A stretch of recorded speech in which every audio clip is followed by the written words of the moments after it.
Hello and welcome to the Not Good Enough Money mini episode hosted by me. I'm Andy. This is episode 1, and I'll be going over the 7 basic financial phases to having financial freedom. Some people might call them goals, missions, baby steps. I like to call them phases since some of the phases take a long time and a lot of effort.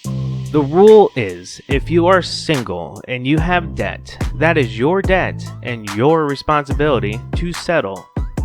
If you are living with someone that you are not married to, you are not legally responsible for their debt, and they are not legally responsible for your debt. Only until you are married to someone will your and their debt become one, for sickness and in health, for richer or for poorer. Remember that?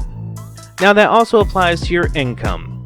If you are married, then you have 2 people with jobs bringing in the household income.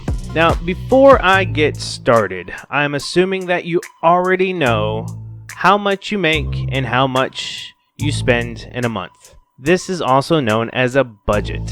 You want to have a budget. You want to have a plan for your money. It is time to take control of your money.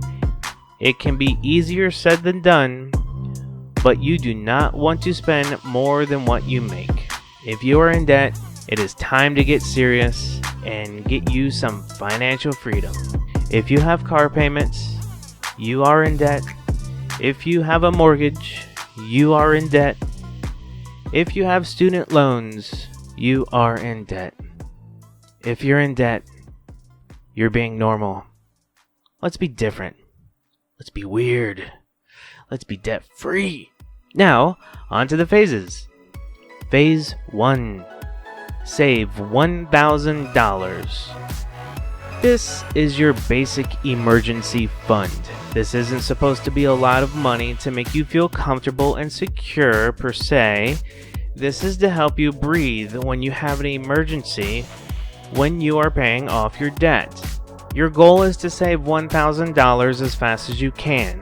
Sell some junk that might be laying around the house that you haven't touched in 8 months.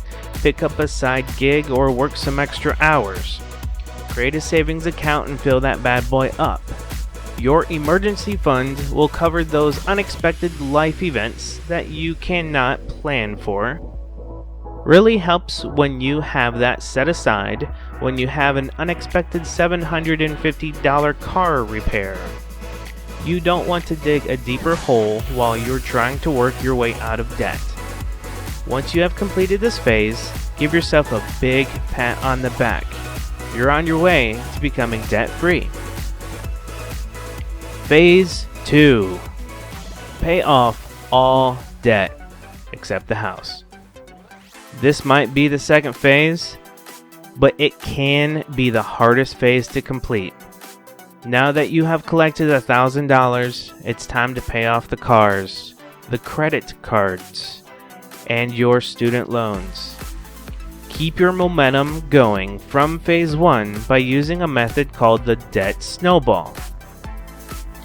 Start by listing all of your debts except your mortgage.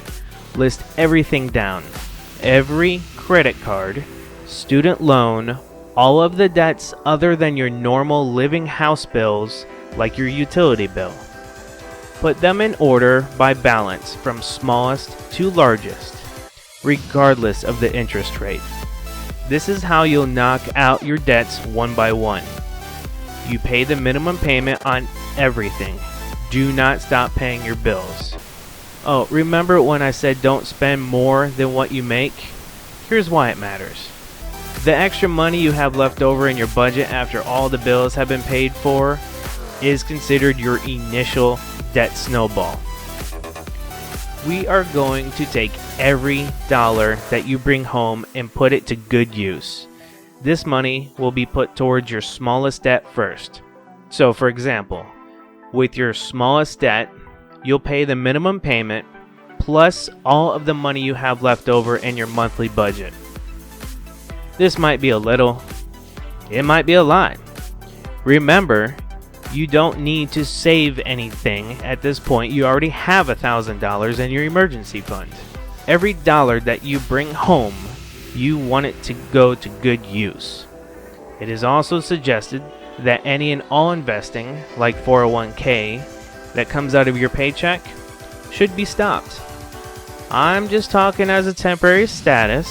You don't want to withdraw it. Just keep it there. We'll get to retirement accounts in a later phase.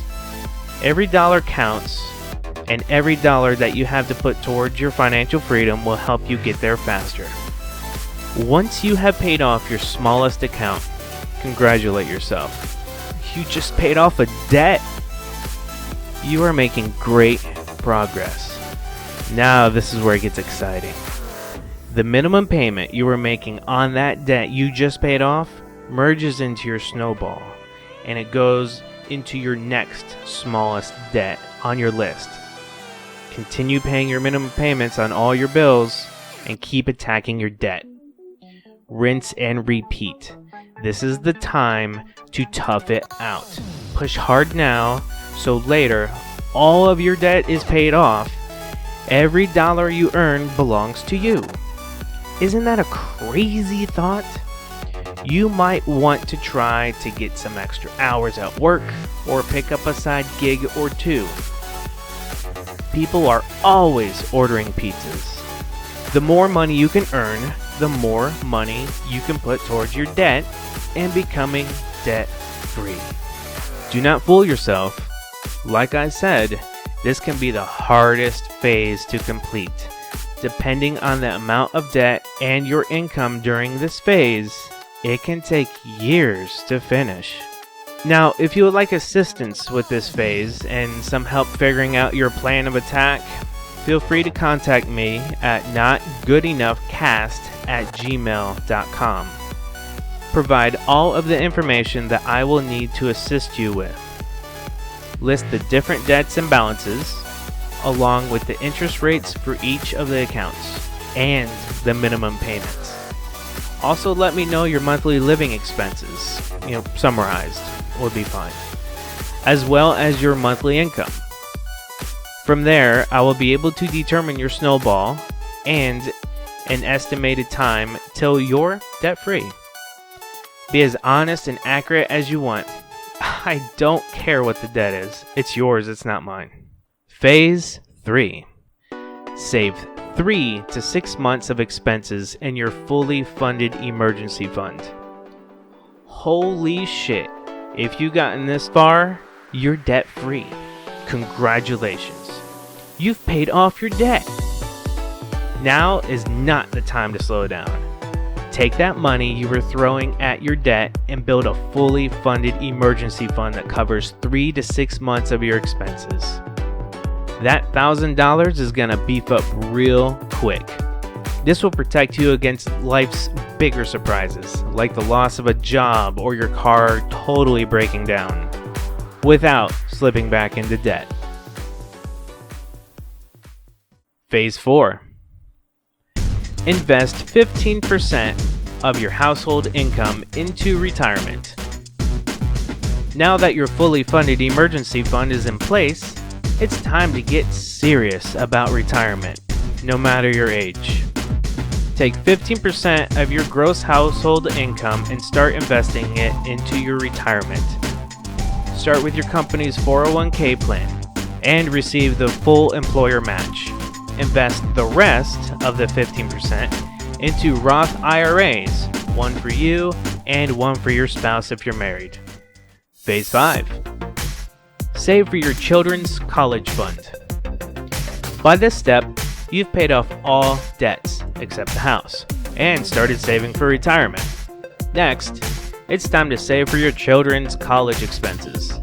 Look into 529 college savings plans or education savings accounts. Phase 6. Pay off your home early. Now bring it all home. Your mortgage is the only thing left between you and complete financial freedom.